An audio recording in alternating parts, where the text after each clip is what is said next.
Hello, Lily. Welcome to the show. Hi, Karen. Good to be here. Thanks for inviting me. It is so nice to see you. And now I would love for you. First of all, I would like to say hello to everybody who is also watching us live right now, or who might be watching us in the replay or later in the podcast episode. And for anybody who might not know you yet, Lily, could you please introduce yourself in the working out loud method with 5 facts? Of course, but first I would like to start by saying thank you, Karen, not only for having me on the show and also, I know it's the final episode of this It's Possible series, but also for, putting so much work and so much effort into contributing to Canada Career Month. And I've listened to the other speakers who came before me, and I thought it was really, really interesting. And I'm sure everyone who shared their insights was so interesting and inspirational for your viewers, for your listeners as well. So thanks a lot for that. Thank you so much. That is very kind for you to say. Okay, so let's start with the 5 facts about me. So fact number 1 is I was born and raised in Germany, and I currently live in a lovely city called Heidelberg, together with my husband and my 1-year-old son. Fact number 2, so what I do for a living is I manage people and culture projects at a German software company called SAP. And that's fact number 3 now. I just recently returned from parental leave. I was on parental leave for a whole year. And now I'm in a very lucky and comfortable situation that my husband is on parental leave for 6 months even. And I know my son is in capable and good hands. I would say fact number 4 refers to my life before the pandemic madness. So my most favorite activity was traveling. Last time I checked, I've visited 38 countries so far. Yes, it was great. And I hope that when times are safer again, that this count goes up. And last but not least, fact number 5, I think you're going to like that because I never mentioned that to you when we first spoke. The paternal side of my family lives in Canada. So my grandmother, a lot of cousins, aunts, and uncles, they live in Toronto, Montreal, and in Vancouver. So Canada has a special place in my heart. Oh, that is so amazing. It is wonderful to hear that. And thank you for sharing your 5 facts. And now, when I first got to know you, I learned that you had written a twice award winning master thesis about social competencies and top sharing. And now I know some people might know about job sharing, but maybe they might not know about top sharing or might not have ever heard about it. So could you please explain to our listeners what top sharing is? Sure. So yeah, let's start with job sharing first, I guess. When you do job sharing, it's 2 employees working part-time on 1 full-time position. So that brings a lot of benefits, right? There are many reasons for people to work part-time. Maybe they need to spend more time caring for a family member, or they still study, or they have like a side project they want to dedicate time to, or they create like a side business as well. So there are many, many reasons, and it's such a good offering to have job sharing because you can still do your work and it's complementary to another person's part-time job. And it's really rewarding working like this, and also for the companies who offer that. So just to name a few benefits here, companies have access to a larger talent pool because they have access to the part-time workers as well. And also, this is a big competitive advantage, I would say, on the job market. Because when they compete for good talents, the best people out there, and they offer job sharing, I think that makes them really attractive as employers. So I think job sharing in itself is already a very interesting and promising concept. And now top sharing is the same thing on manager level. So you have 2 part-time working managers and they share 1 full-time position. And what I think is so beautiful about this idea is that normally you would associate leaders or managers with being present full time. So it's a very demanding job, and you would think that they do a lot of overtime. They have to be on all the time, right? But what about people who can only work part time? So top sharing is a great solution for that. I couldn't agree more. And that's why I am so, adamant that more people learn about job sharing and top sharing. And that's why I'm so happy that you're here today to tell our viewers and listeners more about it. And now, what I'm curious about is how did you actually get interested in the topic? Mm-hmm. So I was familiar with job sharing before, but I never heard of top sharing. I came across top sharing at the company where I work because we offer that. We've been offering this for a few years now, and it really, piqued my interest, I would say. That is, and I love to hear this because to me, often these, types of flexible work are not that well known in a organization or maybe even in another country. And so that's why it's just great to just learn more and be able also at an early stage in somebody's career to learn about it. And now what I'd love to learn is um, your thesis. Could you share with our listeners some of the findings and what was your, what were you trying to learn with your thesis? Mm-hmm. Um, so when I learned more about top sharing, I thought it was too good to be true. There must be some caveat, right? And I could imagine that there are some unique challenges towards, like, for top sharing leaders compared to managers who manage alone, like in this classical way. And my hypothesis was that there are certain social competencies that are especially helpful when doing top sharing, working with another manager and leading together, because you share your tasks, your responsibility, you share the same team. So there might be some potential for conflict. And I thought there might be some special social competencies that are very helpful when doing top sharing. What I did was I interviewed a few people. I spoke with current but also former top sharing leaders. I spoke with experts in the field who have been dealing with this topic for a few years now. And I tried to ask for those social competencies, and they indeed told me a few that they think come in very handy. So let me share some with you.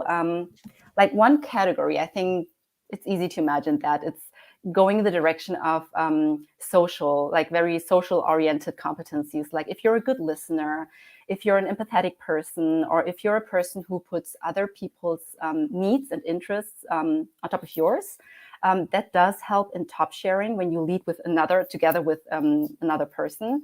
But also competencies that are more offensive or almost aggressive, I would say. So extroverts have it easier, definitely, and also people who are very decisive. So it's easy for them to make also tough decisions. And also what I found interesting was that it helps if you are open to conflict. So you don't shy away, you don't try to avoid conflict because you don't like it. But sometimes if there are any disagreements, it really helps to open the conversation, and you can only open it up if you don't shy away from conflicts, right? So these were really interesting things that I got, those insights from the interviews that I conducted. But you might say that, okay, aren't those traits universal for all managers? Yes, maybe, but there was another category that I found was really interesting and very special to top sharing. So one major benefit of top sharing is when you have two leaders working together, they also learn from each other. They can give each other feedback. They can coach each other, and this is like a major benefit because they grow and evolve and just learn together. And to be able to do this, there are certain social competencies that help. That would be like self-awareness. You should be aware of your own behavior and why you display that behavior, and also understand the other person's behavior. And then when you give each other feedback, that you really understand it well and then put it in the right context. And yeah, that way, top sharing can be really successful. It was confirmed by the interviewees that I spoke with. And what I did with my findings is that I worked out some guidance for companies to know what social competencies to look for when they hire or train top sharing leaders. So that's it in a nutshell, I would say. Well, that is amazing, Lyly. And I'm so appreciative that you're sharing this with our audience. because some of the aspects might be, as you said, surprising, and it's really great to know. And I really hope that more people start looking into it, because as you have said, maybe job sharing might be a concept, but that there is it that is possible to do it on a management level. It's just really, really awesome. And now for our viewers who may be young professionals or just about to graduate from university, based on your findings, and if they might be thinking one day to do job sharing, what advice would you give them? So of course, if you want to take over a leadership position one day, it's important in top sharing to know for yourself what your leadership values are and also why you want to lead. So what's your leadership motivation? And that should be similar to your top sharing partner, of course. And then, of course, based on my research as well, know your own social competencies, and hopefully your partner has the matching ones as well. But there was one thing that I found out, and that I also recommend to companies, is to, I recommended to them to provide a checklist of for employees to use before they apply for a top sharing position. And with that checklist, you really understand, do you really want to do top sharing? Are you the right person for that? Is this what you want? Is that the right motivation? Because not everybody is cut out for, a team, to work in a team as efficiently as others, for instance. Not everybody enjoys it. So you have to be really honest to yourself. Is this something you want to do? Am I the right person for that? And if yes, now you know the social competencies that are needed. Thank you so much, Lyly. That is really, really helpful. And now I would like to jump to a completely different topic that you had alluded to in your 5 facts. You have recently returned from your parental leave. And for people watching us today or listening to us, I am very curious, reflecting back on your parental leave experience, what kind of transferable skills have you learned, or that you can bring back, or that you feel you brought back to business, or soft skills? I mentioned before, right, that I was on parental leave for a year. Yes. And I'm so grateful that was possible with my employer. And it was a really intense time.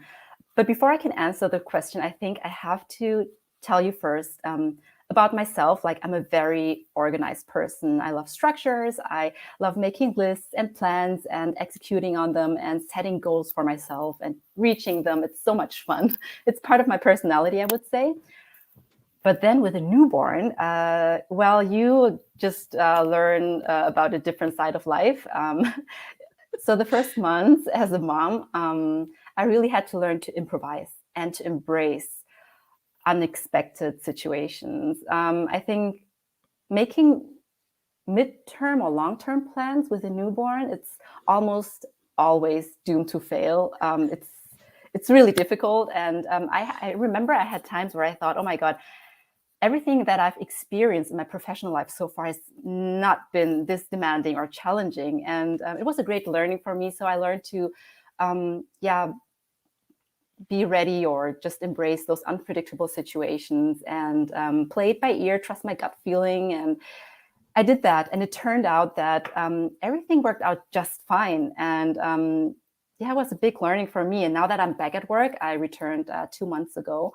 I feel like I'm more laid back and also more, more relaxed. And it feels like it's more satisfying to work like this, not to stress so much and don't worry too much, but it gave me the skill of just be ready for any situation and just deep dive into it. And I would say I'd learned that from my time at home. That's awesome. And now, for anybody who might be in what I might call a pre-family situation, do you, based on your experience, what tips could you give them, that you might have liked to have known before that situation? I was in a very lucky situation, I think. I can only speak for myself, but there were 2 things that were quite helpful. first of all, you need a partner who is very supportive and who's also willing to share like almost the equal amount of child caring and also household chores. So that was really helpful. And second is, working for a company that is especially family friendly and also that encourages you to spend time with your family, or that isn't just accepting it, but really encourages you to do so, because those companies know it's also part of your life. You're not just a worker, right? You're not just an employee. You're more than that. And that was really helpful. So if anybody is planning on having a family, just try to find an employer that supports that too. Thank you so much. And this is actually a perfect segue to my final question.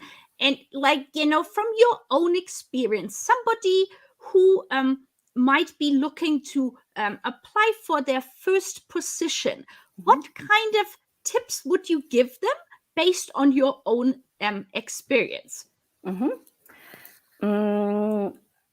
Of course, it's important to find a job that matches your interests, your skills, your strengths, and ideally also pays your bills.